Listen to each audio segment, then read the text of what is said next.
இதுவரைக்கும் நெல்லை அரோமாவை சப்ஸ்கிரைப் பண்ணாதவங்க கீழ இருக்கிற ரெட் கலர் பட்டனை பிரஸ் பண்ணி சப்ஸ்கிரைப் பண்ணிக்கோங்க. அப்படியே அது பக்கத்துல இருக்க பெல் ஐகானையும் கிளிக் பண்ணிக்கோங்க. நான் எப்ப வீடியோ போட்டாலும் உடனுக்குடனே உங்களுக்கு. இன்னைக்கு நம்ம பார்க்க போறது லேயர் சப்பாத்தி.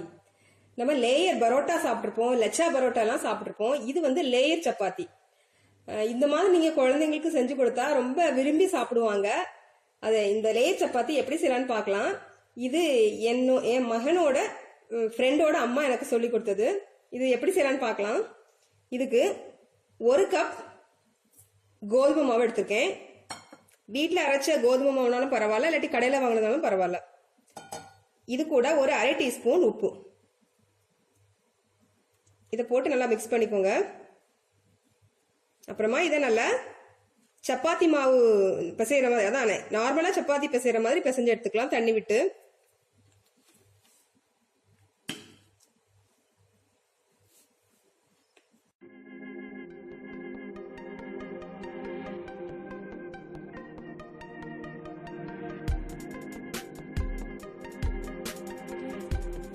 இப்ப இது கூட கொஞ்சமா எண்ணெய், ஒரு 1/4 டீஸ்பூன் கூட போதும். 1/4 டீஸ்பூன் எண்ணெய் விட்டுக்கலாம். விட்டுட்டு இதையும் பிசைஞ்சிடலாம் சேர்த்து.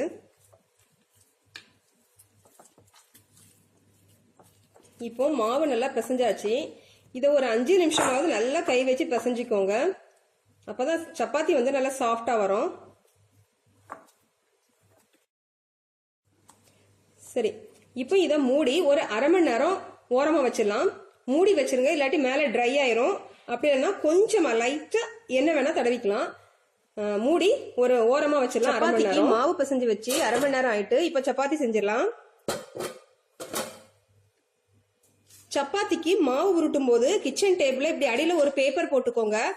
அப்பதான் நம்ம கீழே கொட்டுற மாவெல்லாம் இந்த பேப்பரோட சேர்த்து எடுத்து டஸ்ட்பின்ல போடலாம். அப்படி இல்லைன்னா கிச்சன் டேபிள் கொஞ்சம் கிளீன் பண்ண கஷ்டமா இருக்கும். எப்பவும் இதை பழக்கப்படுத்திக்கோங்க. சரி, இப்போ மாவு உருட்டலாம்.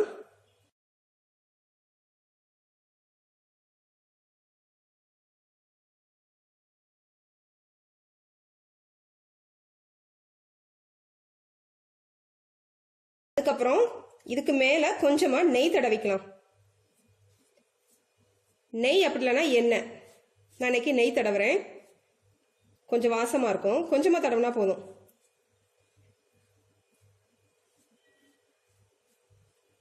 இப்போ நான் மடிக்கிற மாதிரி மடிச்சுக்கோங்க.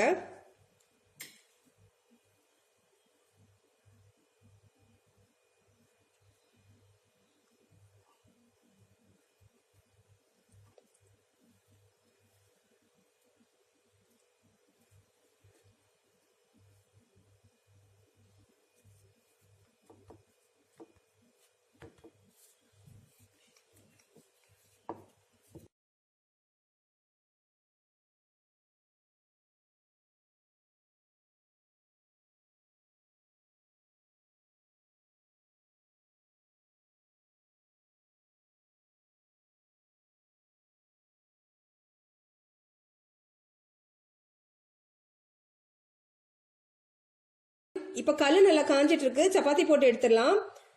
எப்பவுமே சப்பாத்தி செய்யறதுக்கு, பரோட்டா செய்யறதுக்கு அதுக்கெல்லாம் தனியா ஒரு கல் வச்சுக்கோங்க. நீங்க எப்பவும் தோசை ஊத்துற கல்லுல செஞ்சீங்கன்னா திரும்ப அதுல தோசை ஊத்தும் போது 2-3 தோசை கண்டிப்பா ஓட்டும், சரியாவே வராது, ரொம்ப டென்ஷன் ஆகும். அதனால எப்பவுமே ஒரு பழைய கல்லை வந்து சப்பாத்திக்கு, பரோட்டாக்கு, நான்கு இப்படி செய்யற ஐட்டங்களுக்கு தனியா ஒரு கல் வச்சுக்கோங்க. சரி, இப்போ நம்ம சப்பாத்தி போடலாம்.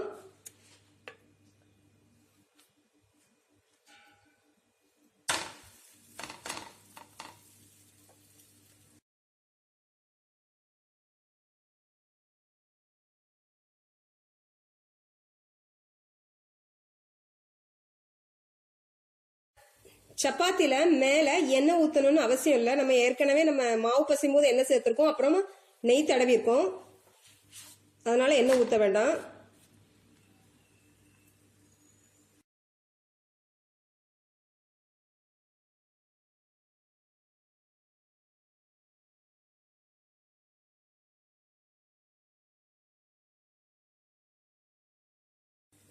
எப்பவுமே சப்பாத்தி செய்யும் போது ரொம்ப லோ ஃப்ளேம்ல வச்சு செய்யாதீங்க.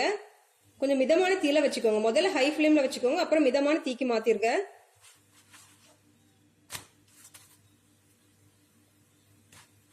இப்போ சப்பாத்தி நல்லா வெந்துட்டு இதை பிளேட்டுக்கு மாத்திரலாம்.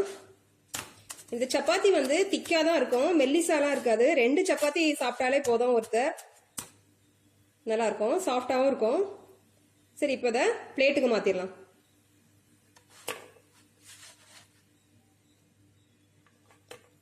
இதே மாதிரி எல்லா சப்பாத்தியும் போட்டு எடுத்துக்கலாம்.